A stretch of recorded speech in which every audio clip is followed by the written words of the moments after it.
All right, so here we're going to replace the pinch valve rubber and a pinch valve. We're going to show you how to properly install a pinch valve rubber into the pinch valve. First, you're going to want to take a loop of string. Nylon string's the best. You're going to push the loop through the pinch valve rubber like so, or pinch valve like that, and then you're going to take the pinch valve rubber and loop the string around the one end of it. And now all you simply do is draw it back through by pulling on the string back into the pinch valve. Once you get it through,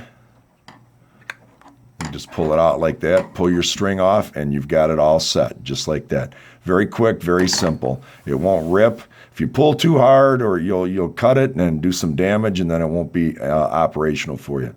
So it's a very quick, simple way of pulling in a new pinch valve rubber. Thanks.